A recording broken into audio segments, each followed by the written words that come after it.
Welcome to today's Explainer. We're going to take a really tricky national professional practice examination question and turn it into a full-on masterclass. Now, if you're gearing up for your NPPE, you already know the drill. The exam doesn't just test rote memorization. They want to see exactly how you apply these concepts in complex, real-world scenarios. So as your instructor for today, I'm going to walk you through a classic situational question about expert witnesses. By the end of this, you'll know exactly how to navigate this topic and completely avoid the examiner's traps. Here is our study plan for today. The question and options, NPPE topic and core concept, the correct answer explained, avoiding the conceptual traps, key terminology review, and our final summary and application. All right, Section 1, the question and options. Let's jump right into the exam seat.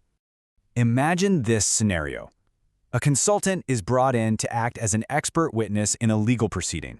But instead of just presenting the raw facts, they decide to kinda tweak or completely tailor their professional opinions just to help out the client who hired them, the retaining party.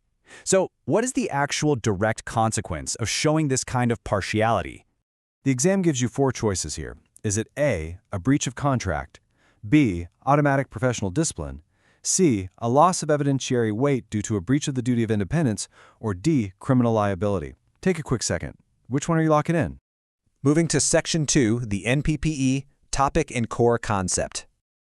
Before we even try to solve this, we need to know exactly what part of the syllabus we're dealing with. This question sits right at the intersection of professional ethics and engineering law. The exam designer is specifically testing whether you understand your strict obligations during legal proceedings, because the rules totally change the second you step out of a standard consulting role and into a courtroom or tribunal. And that brings us to the core concept, the massive tension between your standard duty to advocate for your client versus your superseding ethical duty to the court. In everyday consulting, sure, you're an advocate for your client's best interests, but as an expert witness, your primary allegiance completely shifts. The examiner wants to see if you actually recognize when that shift happens. Let's look at Section 3, the correct answer explained. If you chose option C, you absolutely nailed it. The direct legal consequence of tailoring your opinion is a loss of evidentiary weight because you breached the duty of independence. Why? Well, tailoring your opinion completely destroys your objectivity. The only reason the court let you speak as an expert in the first place was to get an unbiased, specialized perspective to help them understand complex technical facts. If you just become another mouthpiece for the client, your unique value to the court drops to literally zero. This all comes down to the duty of independence. This is a non-negotiable legal and ethical obligation. It means you must provide objective, unbiased evidence to the court, and it absolutely does not matter who is paying your invoice. When you violate this by sugarcoating your words, the judge or tribunal is going to spot your bias immediately. The result? They'll simply dismiss your testimony, resulting in a total loss of evidentiary weight. All right, Section 4, avoiding the conceptual traps. We can actually learn just as much from the incorrect options because the NPPE exam designers are incredibly clever with their traps. Let's break them down. Option A suggests a breach of contract. This traps you into thinking bias hurts your client relationship, but the reality? The client actually wants you to be biased in their favor.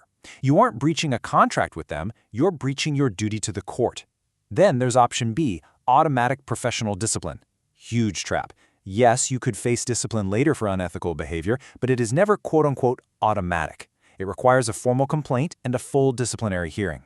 Finally, option D, criminal liability. This one goes purely for shock value. It tricks you into confusing professional bias with the actual crime of perjury. Tailoring an opinion isn't automatically a ticket to jail, but it absolutely destroys your credibility. Section 5, Key Terminology Review. To make sure you're totally bulletproof for any variation of this question, let's lock down the exact vocabulary. First up, expert evidence.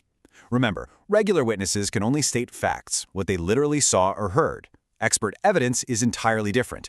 It's specialized professional opinion. You're allowed to give your opinion because your technical knowledge actually helps the court understand a really complex issue, like why a bridge failed or a software system crashed.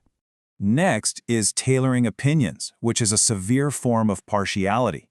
When you see this on the exam, it means modifying, sugarcoating, or selectively omitting your findings specifically to make your retaining party look better. It's a massive ethical failure because it basically turns an independent professional into a hired gun. And finally, evidentiary weight. I like to think of this as the currency of the courtroom. It's the absolute value or credibility a judge assigns to your testimony.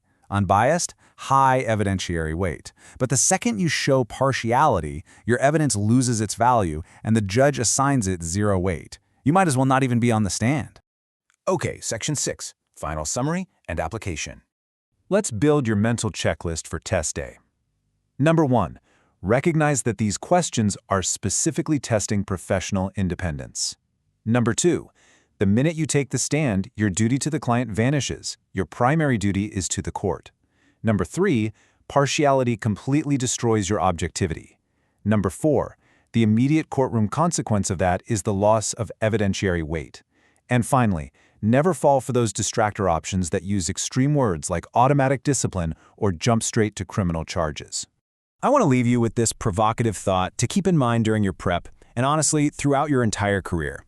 When you are called as an expert witness, who is your ultimate client? Is it the one paying your invoice, or is it the objective truth? The moment you choose the invoice over the truth, your value as an expert is completely gone. Thanks so much for joining me for this explainer. Study hard, and I'll see you in the next one.